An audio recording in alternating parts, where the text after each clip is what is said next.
స్తలాడ్ చెరసాలలో ఉన్నప్పుడు చేసిన ప్రార్థనకు ప్రభు జవాబిచ్చుట. ఒకసారి మనం చూద్దాం. అపోస్తల కార్యములు 16:25. అయితే మధ్యరాత్రి వేళ పౌలును శీలయు దేవునికి ప్రార్థించుచు కీర్తనలు పాడుచూ ఉండిరి, ఖైదీలు వినుచుండిరి. అప్పుడు అకస్మాత్తుగా మహాభూకంపం కలిగను, చెరసాల పునాదులు అదిరను, వెంటనే తలుపులన్నీ తెరుచుకొనను, అందరి బంధకములు ఊడెను. దేవునికి మహిమ కలుగును గాక. ప్రియమైన బిడ్డలారా, ప్రార్థనకి జవాబు ఎక్కడ చేసినా కానీ ఇస్తాడు అని చెప్పడానికి ఈ యొక్క సందర్భమే నిదర్శనం. అది చెరసాలలో చేసినా, అది ఎక్కడ ఎలాంటి చీకట్లో చేసినా, అర్ధరాత్రి వేళ చేసినా, ఏ ప్రాంతంలో చేసినా, ఎలాంటి స్థితిలో చేసినా, ఎక్కడ చేసినా పరలోకంలో ఉన్న దేవుడు ప్రార్థనలకు జవాబిస్తాడు.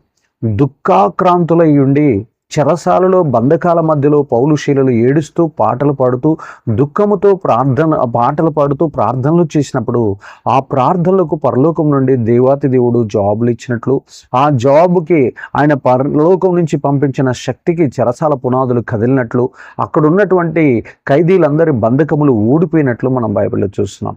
ఆ శక్తిని చూసినటువంటి శతాధిపతి అయినటువంటి ఆ జైలుకి ఎవరైతే జైలర్గా శతాధిపతిగా ఉన్నాడో ఆ వ్యక్తి కూడా కదిలించబడి అతని కుటుంబం అంతా రక్షణ పొందినట్లు, వారంతా దేవుణ్ణి నమ్ముకొని విశ్వసించినట్లు మనం బైబిల్లో చూస్తున్నాం.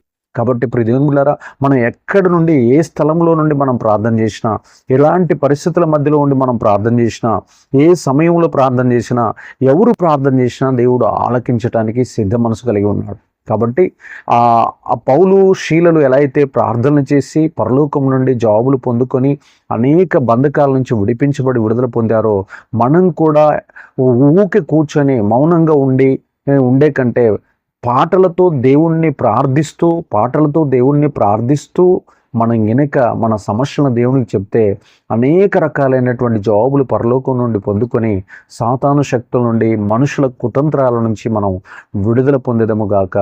దేవుడు ఘనమైన విజయాలు మనకు దయచేయను గాక.